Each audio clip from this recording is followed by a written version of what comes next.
मुझे फ़ेसबुक पे एक फ्रेंड मिला था, उसका नाम नवीन राणा था। मेरा नाम नावेद है और बाबू मैं तुझसे बहुत प्यार करता हूँ, ऐसा वैसा, तू इस्लाम की स्टडी कर। वहाँ किसी मौलाना से शादी करवाई, फिर उन्होंने तलाक दे दिया, फिर दूसरे से शादी हुई, फिर उसने तलाक दिया, फिर उसने हलाले के नाम पे हलाला? हाँ, हलाला हुआ था। सोशल मीडिया पर एक वीडियो ने सभी का ध्यान खींचा है, जिसमें एक महिला अपने साथ हुए धोखे और उसके बाद जबरन धर्म परिवर्तन की घटना को उजागर करते नजर आ रही है। पहले आप भी महिला से खुद सुनिए उसका दर्द, फिर हम आपको पूरी जानकारी विस्तार से बताते हैं। आप एक ब्राह्मण समुदाय से आती हैं, आपके साथ भी लव जिहाद की घटना हुई है जी। अब क्या हुआ था, थोड़ा बताएंगी? मुझे फ़ेसबुक पे एक फ्रेंड मिला था, उसका नाम नवीन राणा था। नवीन राणा जब मुझे मिला तो हमारे बीच में अच्छा कनेक्शन हो गया था। फैमिली से मैंने बात भी करी शादी के लिए, बट फैमिली नहीं मानी। मैं नवीन राणा और मुझे लेने के लिए इंदौर आए, फिर मैं उनके साथ में आई यहाँ दिल्ली आने के बाद में फिर वो मुझे लेकर फुलत गांव गया। मैंने उससे पूछा कि हम यहाँ मतलब मौलानाओं के बीच में क्यों आए हैं, तो उसने बताया कि अभी हमारे पास घर नहीं है रहने के लिए, इसलिए हम यहीं पर ही रहेंगे। अच्छा। मैंने बोला ठीक है, चलिए कोई बात नहीं। फिर वहीं पर मैं रही कुछ दिन तक, फिर नवीन राणा मुझे लेने के लिए आए ही नहीं दोबारा। फिर मैंने जिद वगैरह करी कि कहाँ है वो, अब तक क्यों नहीं आया, तो बोले कि वो आएगा। फिर मुझे लेकर है ना मेरठ के मदरसे ले गए। मेरठ के मदरसे में वहाँ रखा गया और फिर वहाँ पर मुझे कहा कि अब यहाँ पर आ जाएगा नवीन राणा, पर नवीन राणा फिर भी नहीं आया। और फिर कुछ दिन बाद मतलब लड़ाई झगड़ा मेरा होता रहा उन लोगों से।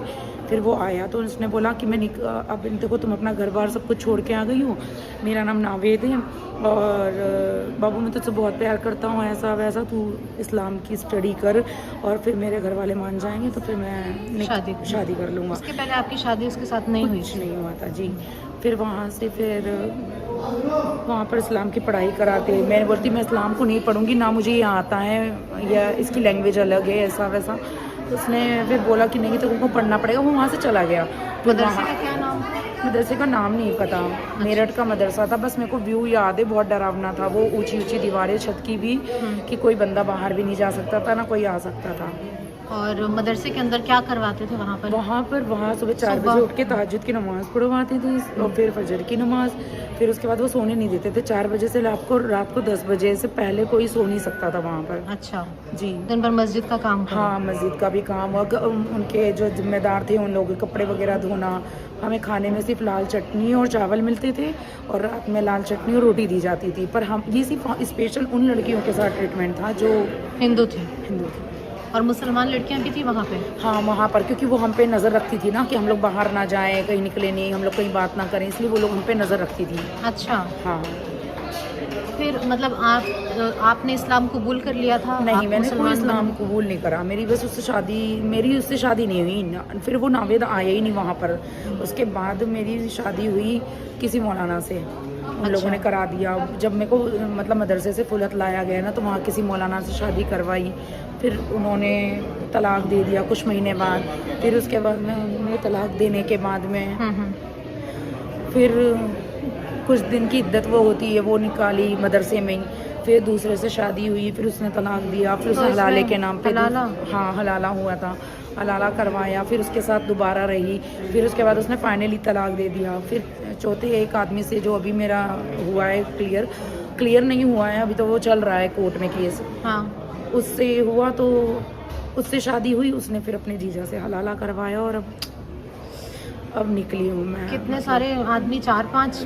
हाँ, इतने तो होंगे ही, 4-5, और आधे तो मेरे को याद भी नहीं है, क्योंकि उसने हलाला करवाया था तो से वो टच करेगा, बट टच नहीं करवाया उन्होंने। रुअफ़ज़े में कुछ मिलाया था। जब मैं सुबह उठी हूँ तो मेरे बॉडी पे क्लॉथ नहीं था, तब मुझे पता पड़ा कि मेरे साथ में कुछ हुआ है। दरअसल 2012 में इस ब्राह्मण महिला की मुलाकात सोशल मीडिया पर नवीन राणा नाम के एक व्यक्ति से हुई। 2013 में नवीन ने महिला को इंदौर से दिल्ली बुलाया। वहां से उसे फलात स्थित एक मदरसे में ले गया, जहां उसे पता चला कि नवीन का असली नाम नावेद है। महिला को मदरसे में बंधक बनाकर रखा गया, जहां उसे जबरन इस्लामी शिक्षाएं दी गई। उसे कलमा पढ़ने और बुर्का पहनने के लिए मजबूर किया गया। वहां से उसे 6 महीने के लिए मेरठ के एक मदरसे में भेज दिया गया और फिर उसी मदरसे में मुजफ्फरनगर ले जाया गया। फलात मदरसे में मौलाना अब्दुल रहमान ने उसके साथ बलात्कार किया। जब महिला ने विरोध किया तो नावेद उसके कपड़े उतारकर उसे पीटता था। फिर उसने उसे 3 तलाक देकर छोड़ दिया।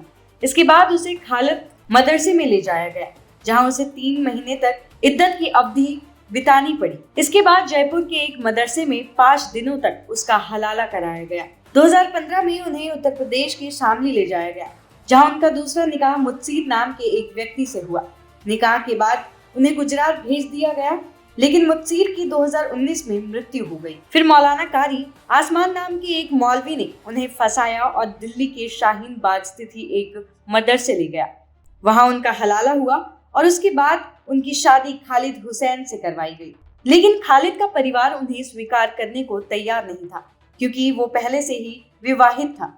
2022 में उसने उन्हें 3 तलाक दे दिया और खालिद के दोबारा शादी करने की इच्छा के चलते उन्हें बागपत में एक और हलाला करवाना पड़ा। बाद में खालिद के भाई साकिब ने महिला का बलात्कार किया। तब खालिद के बहनोई फखरुद्दीन ने हलाला करवाया और कहा, अब तुम खालिद से दोबारा शादी कर सकती हो, क्योंकि अब तुम पाक हो गई हो। फिर अंत में महिला की शादी खालिद से दोबारा हो गई। वो खालिद के चुंगल से निकल गई और उसने 2 मई को गाजियाबाद के अंकुर विहार पुलिस स्टेशन में 16 आरोपियों के खिलाफ शिकायत दर्ज कराई। वीडियो साझा करने वाली महिला ने बताया कि उनकी मुलाकात उस महिला से केरला स्टोरी 2 के प्रीमियर के दौरान हुई, जब स्थानीय कार्यकर्ताओं ने उसे बचाया था। अब इस पूरे वाक्य पर आपकी क्या राय है, कमेंट्स में जरूर साझा करें और ऐसे तमाम खबरों के लिए देखते रहिए TNN वर्ल्ड।